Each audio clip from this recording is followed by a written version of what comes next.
last week we got a call from a gentleman named Maxwell who said that we weren't willing to bring him on the air because he was going to embarrass me. We had no idea he was trying to call. Anyway, when he called, picked up the phone, but we only had like 2 minutes by the end of the broadcast. So we're making an exception to our normal rule because Maxwell only got a couple minutes on the air. So here's another opportunity. Maxwell, we're making an exception of the rule for you because you only got so little time the other day. What's on your mind, man? Okay, how you doing, Dr. Brown? Great, thanks. Sorry to hear from you. Okay, I just wanted to talk about what you discussed yesterday on your show regarding Eli Faber. Yeah. Which I agree with. He was a historian, so I agree with what he said and what he wrote down.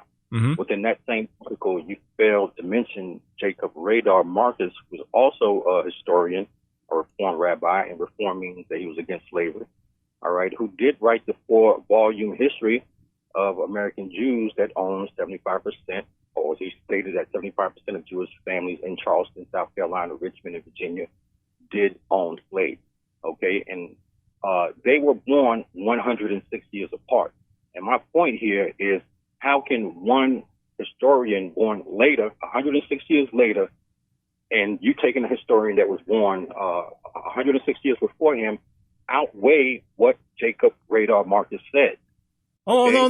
no, there's no contradiction at all. You just, Jacob Rader, his exact words, that Jews accounted for, quote, considerably less than 2% of slave trade. His exact words, considerably less than 2%. You see, when you actually look at the data, there were hardly any Jewish families in those cities with plantations. In other words, you had 2 or 3 you had, in some cases, you had one family. When it said that 75% owned slaves in these different states, yeah, in some cases you had one family that had plantation, one Jewish family. When you look at all the data, and I'm looking at his exact quote, Jacob Rader Marcus, okay, that Jews accounted for, quote, considerably less than 2% of the slave trade. Where are you reading this? That's not what I'm reading. It says here that it's 40% of Jewish households across America own slaves. And we can go beyond America into the Caribbean, into Carico. We can look at the Jews in Amsterdam and their connection into the Caribbean. There was 75% of the Jewish families ran the fields, the farms, even the rum that was being sold to Africa. Yeah. So here's the reality. Okay, if you read Eli Faber's book or the other book I mentioned yesterday, Saul Friedman, Jews and the American Slave Trade, when you put all the figures in context, okay, compared to the population, compared to how many Jews were actually involved in the slave trade, you find it is absolutely minimal, marginal, not a large here. So let's just do a little math, okay? So African Americans in America today, that's what, 13% of the population, right? Something like that? Correct. Okay. And Jews in America, what are we? 2% of the population? 3%?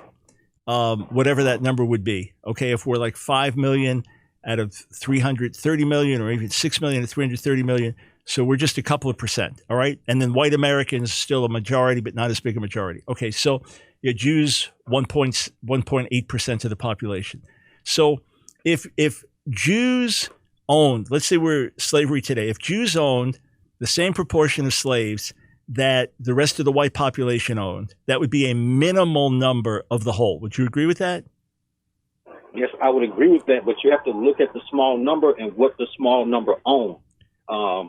Right, but what percentage of Jews actually own plantations? A tiny amount, because, sir, you've obviously studied history, and you know that through many generations, Jews were not allowed to have jobs like others. That's why they got into banking and things like that. So there were very few Jewish plantation owners. That's not true.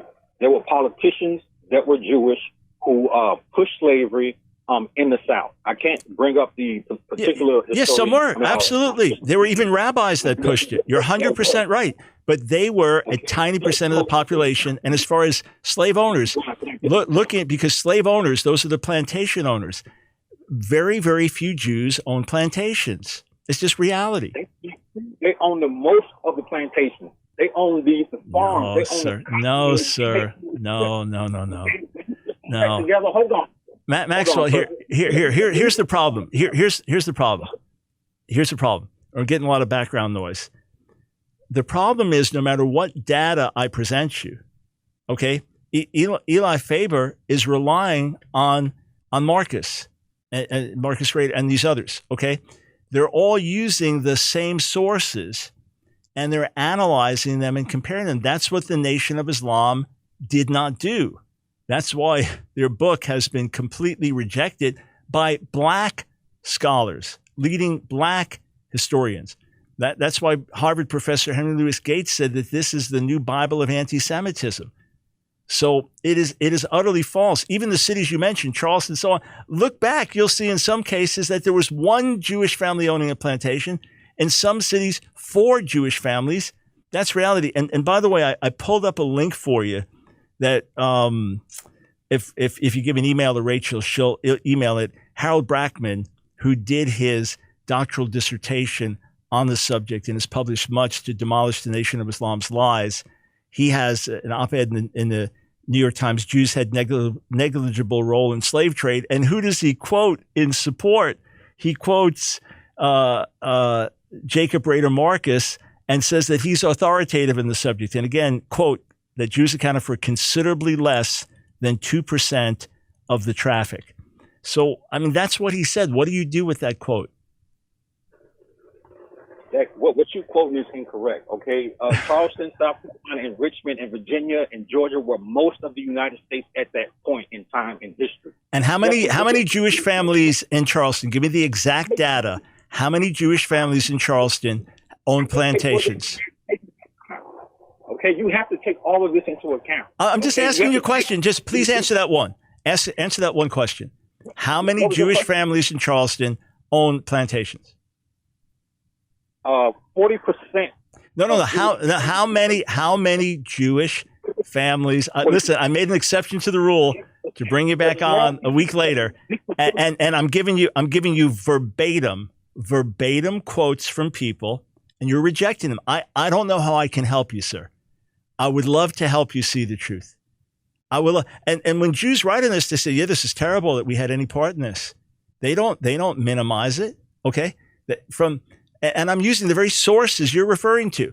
The source you put on Facebook the other day, that very source says that all Jewish involvement, the source you put from Johns Hopkins on Facebook last week, that very same author in his article and in the Encyclopedia Judaica, okay, he explicitly says that the total Jewish involvement in the entire slave trade was less than one firm that was involved with it, if you combine everything that they did. So what can I present you with other than factual data?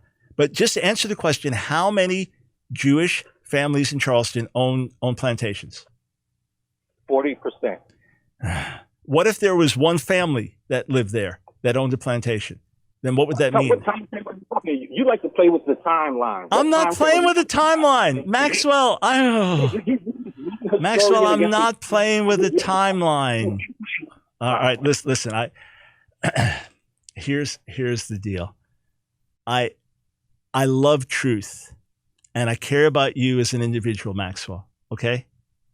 So you were living in some fantasy world last week, saying no one will take your call because they know who you are. Every call that comes in when there's an open line, Rachel takes the call. Okay. And we don't have something coming up. It's this one calling. Don't go near them. Okay. That's first thing. Second thing is that I've given you factual sources, data, information, links. You don't care about that. Last week you get on, you say, well, we're not live, as we were live. So I don't know what world you're living in. I love truth. I'd love to help you with it. The whole Nation of Islam lie, the secret relationship between blacks and Jews. There's nothing secret. Jews have talked about this for centuries and said, yes, it's shameful that we had any role in the slave trade. But Jewish population being small, Jewish plantation owners being small, Jews played a minimal role. All right, here's what you do. You do a little search, okay? Type in Rader or Rader Marcus, okay? Jacob Rader Marcus. Type in his name and then type in the words considerably less than 2%. All right, you search for yourself. Jacob Rader Marcus, and then type in the words considerably less than 2%. Every source you quote says the opposite of what you think they do. Sadly. So listen, if you'd like the link that I'm looking at right now for this New York Times op-ed, which quotes some of these things in detail, then just give Rachel your email address, and we're not going to put you on any list, and we'll send you that information. And may you follow the truth wherever it leads. May you have the courage to follow the truth. It's going to rock your world. But if you love the truth, and more importantly, if you love God, let it rock your world. Let it rock your world. And instead of looking at the Jews as enemies, you can look at them as allies and friends.